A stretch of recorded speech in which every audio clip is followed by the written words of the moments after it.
नमस्कार साथियों, मैं बालमुकुंद धुरिया। भारत में लोकसभा का चुनाव अब अपने किनारे पे आ रहा है। एक राउंड बाकी है। उत्तर प्रदेश के पूर्वांचल की भी कुछ सीटें बची हैं। कल मैं सुन रहा था, अखिलेश यादव जी थे गाजीपुर में अखिलेश यादव जी ने जो अपना भाषण करते हैं उन्होंने उसी तरह से किया, लेकिन बहुत सारे तथ्यों को और उसमें ऐड किया। और चुनाव के दरमियान फर्स्ट फेज से लेके 7 फेज तक आते आते जहां पूरा लोकसभा का चुनाव एनडीए गठबंधन के पाले से निकल के इंडिया गठबंधन के पाले में आ गया, ऐसा महसूस हो रहा है। उसी तरह से जो लीडर्स हैं, खास करके अखिलेश यादव जी को, राहुल गांधी जी को देखें तो इनके भीतर भी अपने भीतर जबरदस्त कॉन्फिडेंस बिल्डअप हुआ है और भाषा शैली से लेकर डायलॉग डिलीवरी तक जबरदस्त इंप्रूवमेंट इन्होंने इस इलेक्शन के दौरान किया है। वहीं दूसरी तरफ देश के प्रधान सांसद जो हैं उनके भीतर घबराहट, छटपटाहट और खुद के भीतर अनियंत्रितपना एक देखने को मिला है। कहां सोना चांदी भैंस जानवर गोरू से लेके अब उजरा मुजरा तक उतर आए हैं। तो ये एक स्थिति बनी है। इस लोकसभा चुनाव का रिजल्ट चाहे जो होगा, लेकिन परिस्थिति गजब बन रही है कि देश ने बहुत कुछ इसमें देख लिया है। हमारी नई पीढ़ी जो है, जो फर्स्ट वोटर है, उसने भी बहुत कुछ देख लिया है कि कैसे जिनको देवत्व प्राप्त था वो कैसे कैसे मनुष्य से भी नीचे की श्रेणी में पहुंचने के लिए बेताब हैं और कैसे इनका सारा आभामंडल बेकार हो रहा है। और विपक्ष धीरे धीरे ही सही, रफ्ता रफ्ता ही सही, लेकिन जबरदस्त कॉन्टिनेंट बनके और जबरदस्त प्रतिद्वंदिता के साथ आज विनोवर की स्थिति में आ गया है। ये मेरा आकलन है, बाकी तो 4 को सब पता चल जाएगा, 4 को सारी बातें सामने आ जाएंगी। लेकिन अभी गाजीपुर में अखिलेश जी को सुनते हुए अच्छा लगा और हमको लगता है कि आपको भी सुनना चाहिए। उत्तर प्रदेश के भीतर जो डेवलपमेंट है ये आपको देखना चाहिए। और एक बात और महसूस हो रहा है, इतनी बड़ी पार्टी होने के बावजूद बहुजन समाज पार्टी अदृश्य तरीके से ये लोकसभा चुनाव लड़ रही है।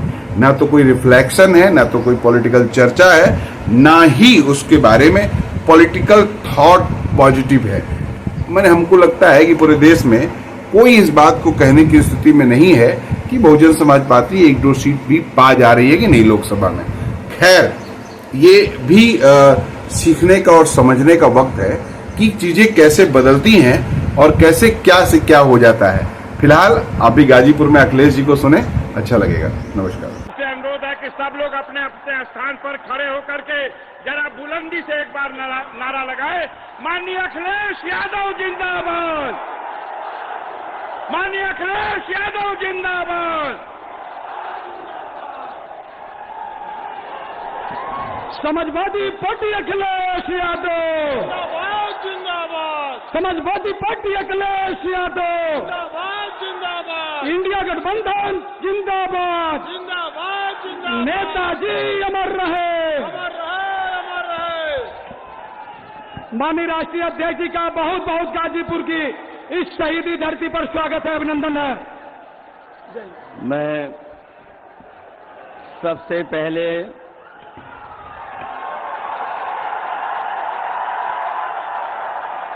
पहले मैं यहाँ पर उपस्थित हमारे सभी आदरणीय बुजुर्गों का, किसान भाइयों का, माताएं बहनें और बड़ी संख्या में जो नौजवान साथी दिखाई दे रहे हैं, मैं इस सब का बहुत बहुत धन्यवाद और आभार प्रकट करता हूं।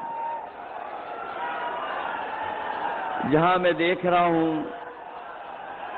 कि पूरा का पूरा पंडाल आगे से लेकर के पीछे तक आखिरी तक बिल्कुल भरा हुआ दिखाई दे रहा है। जहां पंडाल के बाहर भी कोई धूप बचाने के लिए जगह नहीं है, उसके बावजूद भी बड़ी संख्या में हमें अपने नौजवान दाएं और बाएं तरफ भी बड़ी संख्या में दिखाई दे रहे हैं और ऐसे भी हमें नौजवान दिखाई दे रहे हैं जहां गर्मी के कारण, उमस के कारण पूरे पसीने से लथपथ हमें दिखाई दे रहे हैं।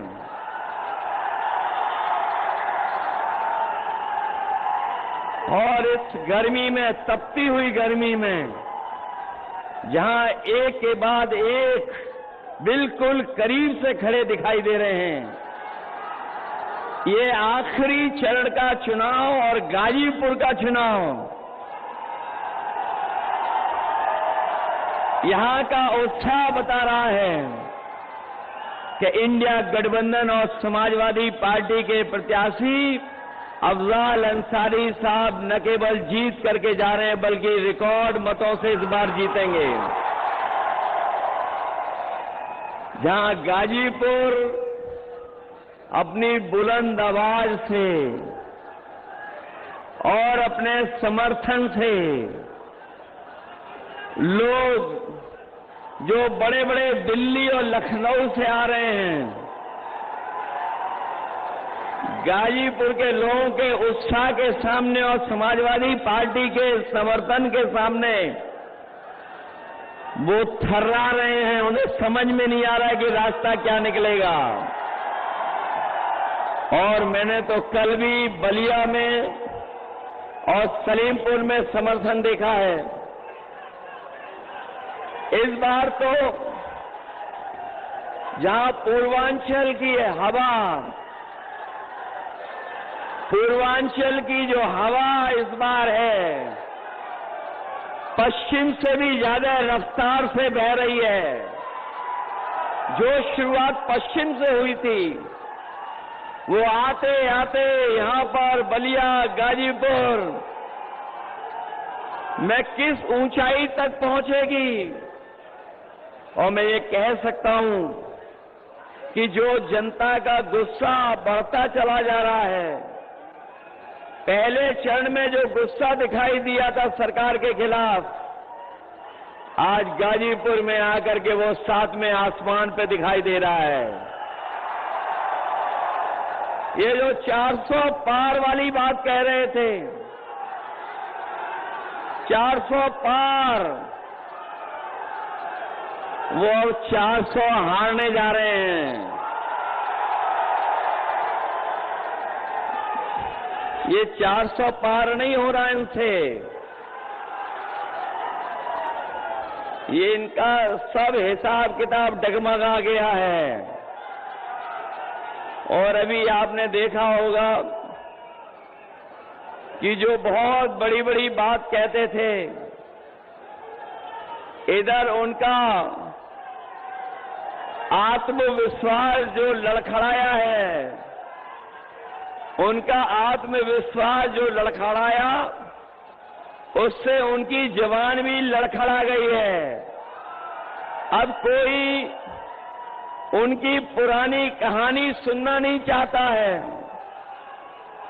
पुरानी कहानी, पुराने डायलॉग जो घिसे पिटे हैं, कोई सुनना नहीं चाहता है।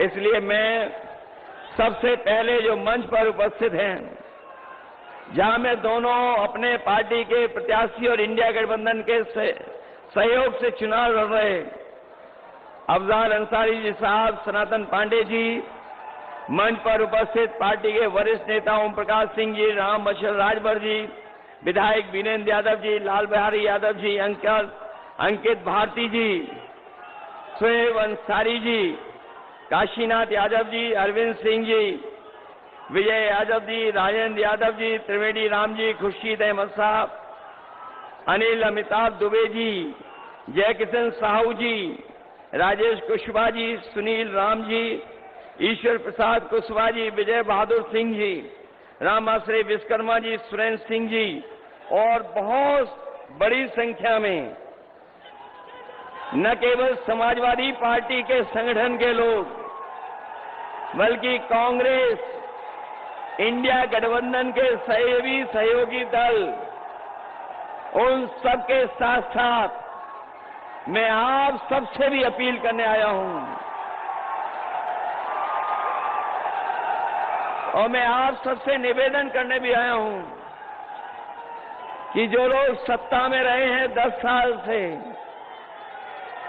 इन सबने मिलकर के हर बात इनकी झूठी निकली और इनके हर वादे झूठे निकले हैं। जब 10 साल पीछे मुड़ करके देखते हैं, जबकि गाजीपुर और आसपास का इलाका वो इलाका है जो देश के प्रथम सांसद हैं, जो बनारस से चुन करके जाते हैं, उनके क्षेत्र के आसपास के ये इलाके हैं। जो विकास, जो खुशहाली, जो तरक्की होनी चाहिए थी, वो आज हम तरक्की और खुशहाली नहीं देख रहे हैं। जहां तरक्की और खुशहाली के लिए कोई रास्ता नहीं बनाया, वहीं पिछले 10 साल में हमारा किसान दुखी हो गया, संकट में चला गया। और यहां के किसानों ने वो समय भी देखा जिस समय ये सरकार काले कानून ला करके हमारे किसानों की पैदावार के साथ साथ जमीन को भी हड़पना चाहती थी। लेकिन हमारा किसान न केवल पूर्वांचल का किसान बल्कि देश का किसान जागरूक था। उसने सरकार के खिलाफ लड़ाई लड़ने का काम किया, धरने पे बैठ गया दिल्ली जाकर के, और वो तब तक नहीं हटा था जब तक सरकार ने काले कानून वापस नहीं ले लिए। और मैं आपको कहना चाहता हूं, मैं आगे गाजीपुर के अपने तमाम समाजवादी साथियों का मैं धन्यवाद और आभार इसलिए भी प्रकट करना चाहता हूं कि जिस समय 2022 के चुनाव से पहले मैंने यहीं से रथ यात्रा शुरू की थी, आपके जिले से, जहां पर वो समाजवादी सरकार का बना हुआ पूर्वांचल एक्सप्रेस वे जुड़ता है, उस गांव पखनपुरा से हमने शुरू किया था। और जो सहयोग समर्थन आपसे मिला था, मुझे नहीं पता था कि मुझे रात में भी चलना पड़ेगा। मैंने सुबह सुबह रथ यात्रा शुरू की थी, पूरा दिन पूरी रात चल करके जब मैं लखनऊ पहुंचा था, मुझे याद है सबसे पहले वही खबर मिली थी कि जहां किसान के आंदोलन की वजह से और उत्तर प्रदेश के चुनाव की वजह से भारतीय जनता पार्टी ने वो काले कानून वापस ले लिए थे। उसके लिए हमारे गाजीपुर के किसान और नौजवानों को भी बधाई देता हूं, जिन्होंने सड़क पर आकर के उस सरकार के खिलाफ खड़े होकर के आंदोलन को आगे बढ़ाने का काम किया था। न केवल काले कानून लाए थे ये लोग, बीजेपी ने हमारे किसानों को ये भी वादा दिलाया था कि उन्हें मौका मिल जाएगा तो किसानों की आय दोगुनी हो जाएगी। और जब भी यहां प्रधानमंत्री जी आए, वो कभी वो बात नहीं भूले कि कभी लोकसभा में आपके एक सांसद जी ने कहा था कि यहां पर इतनी गरीबी है कि लोगों ने दाने बीन करके खाना खाया था, दाने बीन बनकर करके। उस समय भुखमरी में गरीब दाना बीन करके खाना खाता था। लेकिन सोचिए 10 साल बाद जिन्होंने कहा था कि किसानों की आय दोगुनी हो जाएगी, हमारा किसान वैसा ही का वैसा, लेकिन उसकी आय दोगुनी नहीं हुई। न केवल आय दोगुनी का वादा किया, वहीं ये भी कहा था कि किसान को लाभकारी मूल्य देंगे। हम अपने किसान भाइयों को कह के जा रहे हैं, ये 7वें चरण का आखिरी समय का चुनाव है। इंडिया गठबंधन और समाजवादी पार्टी ने तय किया है कि आने वाले समय में जब 4 जून को सरकार बनेगी तो अपने किसानों का न केवल कर्जा माफ होगा, बल्कि साथ ही साथ अपने किसान और गरीबों को कानूनी अधिकार दिला करके उनकी फसल की कीमत को भी दिलाने का काम करेंगे और एमएसपी के लिए कानूनी अधिकार दिलाने का काम करेंगे। जहां किसान और गरीब पूरी ईमानदारी के साथ उनके खिलाफ खड़ा है, वहीं ये नौजवानों ने भी मन बना रखा है इस बार कि जिन्होंने उनके जीवन का सबसे ज्यादा समय बर्बाद किया है, जिन्होंने नौकरी नहीं दी, रोजगार नहीं दिया, उन लोगों को भी सबक सिखाने का काम नौजवान करेगा। और यहां पर जो नौजवान मौजूद हैं और जो लोग दूर से भी सुन रहे होंगे, देख रहे होंगे, वो जानते होंगे इस सरकार में जितनी भी परीक्षाएं हुई, उन परीक्षाओं के सबके पेपर लीक हो गए। और ये जो पढ़ा लिखा नौजवान है, जो कोचिंग करता है, वो जानता होगा कि एक परीक्षा नहीं, बल्कि इस सरकार में जितनी परीक्षाएं हुई हैं, उन सभी परीक्षाओं के पेपर लीक हो गए। ये नौजवानों की नौकरी तो छीनी है, लेकिन नौजवानों का 1/3 जीवन इन्होंने बर्बाद कर दिया है। मैं अपने नौजवानों से कह के जा रहा हूं, और खासकर यहां के नौजवान का मैंने समय समय पर देखा है और कई मौकों पर कि यहां का नौजवान मेहनत करता है, तैयारी करता है, न केवल नौकरी के लिए तैयारी करता है, बल्कि यहां का नौजवान ऐसा है जो देश की सीमा के रक्षा के लिए पक्की वर्दी पहन करके वहां की सेवा करना चाहता है। लेकिन जहां इन्होंने पेपर लीक करके नौकरी छीनी, वहीं हमारा नौजवान जानता होगा कि अग्निवीर व्यवस्था लागू कर करके इन्होंने जो आधी अधूरी नौकरी देने का वादा किया है, इस तरह की नौकरी को हम लोग कभी स्वीकार नहीं कर सकते हैं, कभी स्वीकार नहीं कर सकते। और ये धरती तो वो है जिसने वीरों को जन्म दिया है, ये धरती वो है जिसने समय समय पर देश की रक्षा के लिए अपनी जान की परवाह नहीं की। यहां पर तमाम वो गांव हैं जिनका एक गांव से एक एक नौजवान देश की रक्षा के लिए, सीमा पर जाने के लिए, वर्दी पहनने के लिए हमेशा तैयार रहता है। यहां पर वो गांव भी है जो न केवल हम, पूरा देश और हमारे फौज के लोग भी जानते हैं कि घेमर जैसा गांव पूरे देश में नहीं होगा जहां पर इतनी बड़ी संख्या में नौजवान न केवल फौज में जवान बन करके जाते हैं, बल्कि अधिकारी की ऊंचाइयों तक पहुंच करके देश की सेवा करते हैं। मैं अपने गाजीपुर के नौजवानों को कह के जा रहा हूं, ये जो अग्निवीर व्यवस्था है, ये ऐसी व्यवस्था है जिसमें न केवल शहीद का दर्जा भी नहीं मिलेगा आपको, न शहीद का दर्जा है, न आपको तमाम सुविधाएं मिलेंगी। ये सब केवल अपने स्वार्थ के लिए ये व्यवस्था बनाई है। इसलिए अपने नौजवानों से कह के जा रहा हूं कि 4 जून के बाद जब दिल्ली में सरकार बनेगी तो अग्निवीर जैसी नौकरी हमेशा हमेशा के लिए खत्म हो जाएगी। न केवल अग्नि व्यवस्था खत्म हो की जाएगी, बल्कि फौज की नौकरियों की संख्या बढ़ाने का काम, अभी जो होती थी भर्ती, उससे ज्यादा भर्ती करने का काम, और पहले जैसी जहां पक्की वर्दी पहनने को नौजवान को मिलती थी, वैसी पक्की नौकरी और पक्की वर्दी पहनने का मौका मिलेगा। हमारे किसान भाई भी होंगे, जहां किसान नौजवान इनसे दुखी है, वहीं आपने महंगाई भी देखी होगी, कहां पहुंच गई है महंगाई।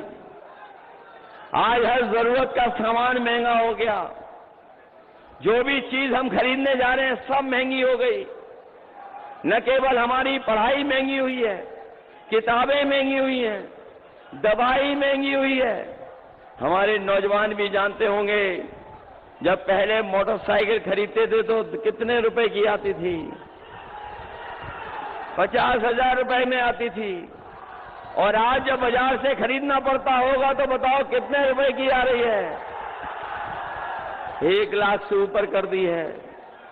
जहां हर जरूरत का सामान महंगा किया है, आपके डीजल पेट्रोल के साथ साथ कीटनाशक दवाइयां, और हमारा किसान ये भी जानता होगा कि जब वो डीएपी लेने गया तो सरकार ने मजबूर किया कि जब तक नैनो यूरिया नहीं खरीदोगे आपको डीएपी नहीं मिलेगी। लेकिन नैनो यूरिया से कोई न पैदावार बढ़ी, न फसल को लाभ पहुंचा, और जिस तरीके से उद्योगपति भारत छोड़ करके चले गए थे, उसी तरीके से नैनो यूरिया वाले भी भारत छोड़ करके चले गए। और जहां बोरी की चोरी हुई है, पहले 5 किलो की हुई, फिर 5 किलो की हो गई। 10 साल में इन्होंने बोरी की चोरी में 10 किलो खाद कम कर दी।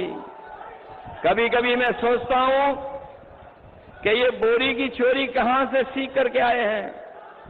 तब मुझे याद आता है कि बाजार में हमारे लोगों ने देखा होगा पार्ले जी का बिस्किट।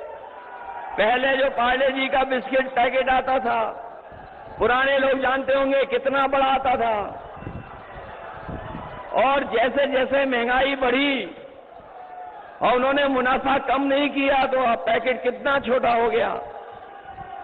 आज 5 बिस्किट का पैकेट आ रहा है। याद रखना, ये बीजेपी वाले सरकार में आ गए तो हो सकता है आपका बिस्किट का पैकेट 1 बिस्किट वाला मिल जाए। इसलिए जहां हम महंगाई से सावधान करने आए हैं, वहीं अपने नौजवानों से और गरीबों से कहने आए हैं कि जिस समय 2022 में इन्होंने राशन दे करके वोट लेने का काम किया था, इधर राशन की मात्रा कम कर दी और जो राशन की गुणवत्ता है वो भी अच्छी नहीं है। इसलिए अपने गरीबों को कह के जा रहे हैं गाजीपुर के कि समाजवादी पार्टी और इंडिया गठबंधन ने तय किया है कि राशन की गुणवत्ता बढ़ाएंगे, साथ ही साथ मात्रा को भी अच्छा करेंगे, और मात्रा और गुणवत्ता बढ़ा करके जिस तरीके से संपन्न लोग बाजार का आटा खरीद करके खा रहे हैं, पैकेट का आटा जो न केवल गुणवत्ता में अच्छा है, पौष्टिक भी है, तो हम अपने गरीबों को कह के जा रहे हैं राशन की मात्रा बढ़ाएंगे, गुणवत्ता बढ़ाएंगे, और पैकेट के आटा के साथ साथ डाटा भी फ्री दिलाने का काम करेंगे। जहां पौष्टिक आटा गरीबों का स्वास्थ्य बेहतर रखेगा, वहीं डाटा हमें आगे बढ़ने के लिए, हमें बहुत सी जानकारी हासिल करने के लिए डाटा भी हमारी मदद करने का काम करेगा। जो योजनाएं समाजवादियों ने बनाई थी, उन सब योजनाओं को धीरे धीरे करके ये खत्म कर रहे हैं। हमारी समाजवादी सरकार में याद होगा आपको, एम्बुलेंस की सर्विस दी गई थी कि अगर गांव में गरीब है और इसको इलाज के लिए अस्पताल जाना है तो वो फोन मिलाता था, एम्बुलेंस आकर के उसकी मदद कर करके अस्पताल ले जाती थी। लेकिन आज अस्पताल में न इलाज है, न दवाई है, और जो व्यवस्था एम्बुलेंस की थी वो भी बर्बाद कर दी है। न केवल एम्बुलेंस बर्बाद की, वहीं आपने देखा होगा पुलिस को लेकर के भी हम लोगों ने व्यवस्था बनाई थी। जहां 100 नंबर वाली व्यवस्था थी, जो 100 नंबर व्यवस्था दी थी, इस सरकार ने 112 कर दी, और 112 कर करके व्यवस्था तो खराब की है। लेकिन हमारे पुलिस के भाइयों को लगा कि जब सरकार ने 100 से 112 कर दिया है तो हमें भी अपना रेट बढ़ा लेना चाहिए, और इसका परिणाम ये हुआ है कि आज हमारी 100 नंबर 112 करने के बाद ही बर्बाद हो गई है। न केवल इन्होंने व्यवस्थाएं बर्बाद की हैं, बल्कि आगे बढ़ने के भी रास्ते बंद कर दिए हैं। इसलिए हम आप सबसे अपील करने आए हैं कि समाजवादियों ने न केवल उत्तर प्रदेश के विकास के लिए काम किया, बल्कि हमारे पूर्वांचल का जो इलाका जो थोड़ा पिछड़ा रह जाता है, उसको भी बराबर पे लाने के लिए हम लोगों ने विकास की योजनाएं पूर्वांचल तक पहुंचाई हैं। इसलिए हम आपसे विशेष अपील करने आए हैं कि जहां विकास में आपको जोड़ेंगे, वहीं आने वाले समय में जो सरकार बनने जा रही है, अगर समाजवादियों को विशेष विकास के लिए योजनाएं चलानी पड़ी तो पूर्वांचल के इलाकों के लिए अपने किसान और नौजवानों के भविष्य को बेहतर करने के लिए विशेष योजनाएं चला करके इनके जीवन को बदलने का काम करेंगे। इसलिए मदद करिए, सहयोग करिए। और जो लोग हैं सत्ता में वो जान गए हैं कि 4 जून के बाद उनकी सरकार बनने वाली नहीं है। वो ये स्वीकार कर चुके हैं कि 4 जून के बाद उनकी सरकार नहीं बनने जा रही है। इसीलिए उनकी भाषा बदल गई है, उनका व्यवहार बदल गया है। लखनऊ वाले तो लखनऊ वाले, दिल्ली वालों का भी भाषा बदल गई है। हम इन बीजेपी वालों को कहना चाहते हैं, 4 जून के बाद न केवल मित्र मंडली बदलेगी, मंत्रिमंडल भी बदलेगा और मीडिया मंडल भी बदलने का काम होगा। और जो लोग 400 पार का नारा लगा रहे थे, अगर गणित समझोगे तो अब समझ में आएगा कि 400 पार का मतलब है कि 543 में अगर 400 सीटों के बाद जीतने का लक्ष्य रखा है तो बताओ 143 सीटें ही बनती हैं। अगर जिनको हिंदी समझ में आ रही होगी, हमारे पत्रकार साथी जानते होंगे कि अगर 400 पार का नारा दे रहे हैं तो उसका मतलब ये हुआ है कि 543 के बाद जितनी सीटें बची हैं उतनी ही जीतने जा रही हैं। तो 400 के बाद वाली सीटें केवल 143 हैं। लेकिन जिस तरह का गुस्सा जनता में है, 140 करोड़ की जनता इनको 140 सीटों के लिए तरसा देगी। कहीं सरकार नहीं बनने जा रही है। और जब से चुनाव उत्तर प्रदेश का बदला है, जब से उत्तर प्रदेश में गठबंधन ने बढ़त पाई है, ये हमारे पार्टी से और कांग्रेस पार्टी से घबरा गए हैं और साथ ही साथ सहयोगी दलों से भी घबरा गए हैं। तो क्या कहते हैं कि 2 शहजादे वोट मांगने निकले हैं। हम उनको कहना चाहते हैं जो हम लोगों को 2 शहजादे बोल रहे हैं। इस बार दोनों शहजादे मिलकर के शह तो दे ही रहे हैं आपको, लेकिन जब वोट पड़ेगा और परिणाम आएगा तो आप भी मात इन्हीं लोगों से खाओगे। शह तो दे ही नहीं, मात भी खाने जा रहे हो। इसलिए इस चुनाव में, जहां ये चुनाव जनता ने अपने हाथ में ले लिया है, ये पहला चुनाव देखने को मिल रहा है जहां चुनाव जनता ने अपने आप हाथ में ले लिया है। और जैसे चुनाव आगे बढ़ता चला जा रहा है, जनता हमारी लीडर के साथ साथ आगे बढ़ती चली जा रही है। इसलिए आप सबसे हम गाजीपुर के लोगों से विशेष निवेदन अपील करने आए हैं कि आप लोग मदद करना, आप लोग सहयोग करना। और इधर देखने को मिल रहा है कि ये लोग हमारे वोट को रोकना चाहते हैं। कई जगह सुनने में आ रहा है कि जहां समाजवादियों का ठोस वोट है उसको रोक करके ये जीतना चाहते हैं। लेकिन मैं ये जानता हूं ये गाजीपुर के लोग हैं, ये डरने वाले नहीं हैं। इसलिए आपसे हम निवेदन करना चाहते हैं कि अगर कहीं बीजेपी वाले रोकें तो कहीं आप रुक तो नहीं जाओगे। अगर आपको बूथ पे जाने से रोकें तो पीछे तो नहीं रह जाओगे। मैं जानता हूं यहां के लोग रास्ता निकाल लेते हैं कि बूथ पे कैसे पहुंचना है, इसलिए बूथ पर मदद करोगे आप लोग मिलकर के।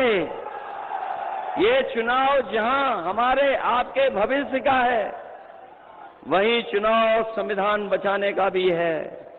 ये बात तो जान रहे होंगे आप लोग। ये संविधान बचाने का भी चुनाव है और ये संविधान है जो हमें सम्मान दिलाता है। यही संविधान है जो हमारे हक अधिकार की रक्षा करता है। यही संविधान है जो हमारी संजीवनी है। और ये भी आप लोग जान गए होंगे कि इधर जो देखने को मिल रहा है कि बीजेपी और बीएसपी ने अंदर ही अंदर हाथ मिला रखे हैं।